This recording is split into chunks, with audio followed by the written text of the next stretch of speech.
Hey everyone, today's video is kind of a surprise. Now, Tesla just dropped their second 6-seat SUV, the Model YL, here in China, and it's a little earlier than expected, more than 10 days ahead of the rumored September launch. Now, excitement for this thing is through the roof because it's Tesla's first real attempt at a family-focused SUV in the Chinese market. Up until now, it's always been other automakers trying to challenge Tesla's dominance. But now Tesla's flipping the script and going after one of their biggest segments. So the big question is, does this SUV actually have the goods? Let's break it down by tackling a few key questions to see just how strong the Model YL really is.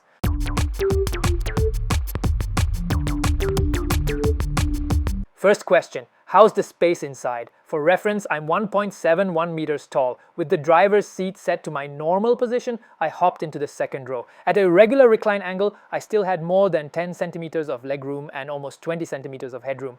Then moving into the third row, same story. Legroom was still over 10 centimeters. Honestly, the amount of longitudinal space in here really surprised me. It's a lot better than I expected. Second question, how's the actual comfort in the third row? Well, the seat cushion back here is really low, only about 25 centimeters off the floor. That means adults just can't get into a natural seating position. My thighs were basically hanging a palm's height off the seat, and if you sit like this for a long time, all the pressure ends up on your hips, which makes them go numb. Headroom isn't much better either, just about 4 fingers of clearance, roughly 7 centimeters.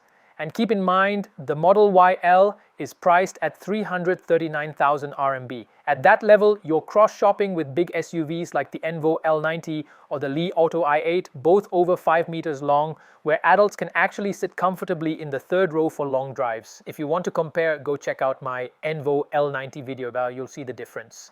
Third question, does the third row get hot? Honestly, I can't give you a fair answer today since it's raining outside. According to the sales rep, the rear hatch glass is silver coated, and Tesla claims it's actually better at blocking heat than the big panoramic roof in the middle. Now, from the outside, you can definitely see the coating. It's super reflective and you really can't see into the cabin.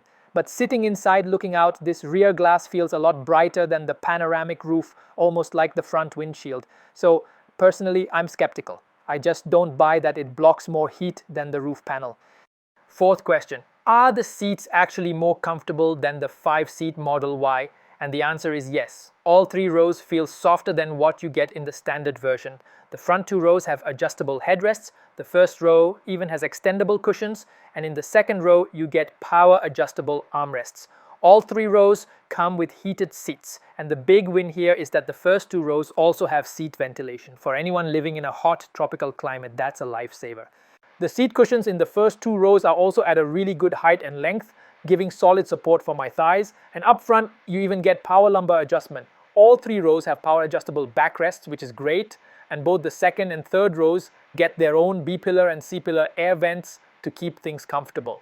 So yeah, it's clear Tesla knows what family buyers are looking for. Sure, you don't get the fridge, the big TV, or seat massage like some of the Chinese competitors throw in, but compared to the stiff, no-compromise 5-seat Model Y, this one makes a real effort on comfort. Fifth question, how's the storage space? With all 6 seats in use, Tesla says you can still fit 5 20-inch carry-ons plus a few backpacks. And from what I saw on site, that claim checks out. The front trunk is the same as the regular 5-seat Model Y, good for a carry-on. In the rear, you can fit 3 more on the main floor, 1 in the underfloor well, and then there are 2 deep bins on either side of the trunk where you can easily toss in daily use backpacks. So yeah, even fully loaded with people, the storage is enough for a family trip. Of course, it's still not on the level of the Nio Envo L90. That one swallows 10 carry-ons without breaking a sweat, which is crazy. Sixth question, how's the NVH?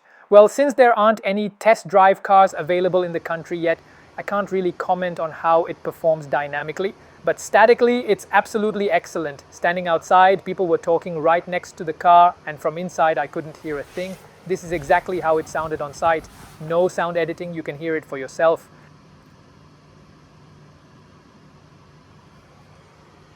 Seventh question, are the body materials the same as the 5-seat Model Y? And the answer is yes. Just like before, aside from the front and rear fenders, all 4 doors, plus both the hood and tailgate are aluminum. What's interesting though, is that I took a close look at the tailgate panel thickness. On this Model YL, The panels feel noticeably more solid, finally back to what I'd call normal. I even went over to the 5-seat Model Y display car and pressed on its tailgate, and yep, still that same soft, flimsy feel.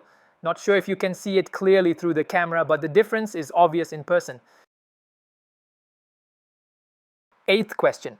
Since the body is bigger and heavier, did Tesla beef up the suspension? The answer is no. The front upper control arm is still made of steel, and looking underneath, both the front and rear suspension layouts and materials are exactly the same as the 5-seat Model Y.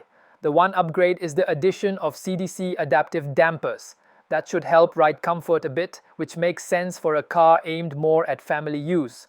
9th question. How's the efficiency? Tesla clearly worked hard to make the Model Y L as efficient as possible, but not all of those changes are necessarily good for owners. First, they've gone with these fully sealed Aero wheels, great for reducing drag, but not so great for brake cooling. On long downhill runs, you'd better crank up regen to max because overheated brakes are no joke. Second, the tires are Continental EcoContact 7S. Low rolling resistance, sure, but they definitely trade away some handling performance. And third, Tesla dropped the suspension height. And not just a little bit, a lot. Parked next to a regular 5-seat Model Y, you can see it right away. The gap between the tire and the wheel arch is way smaller. I even slid a water bottle under the cars. It fit easily under the 5-seat Model Y, but there's no way it's going under this 6-seat version. Keep in mind, the Model Y L also has a wheelbase stretched by 15 centimeters.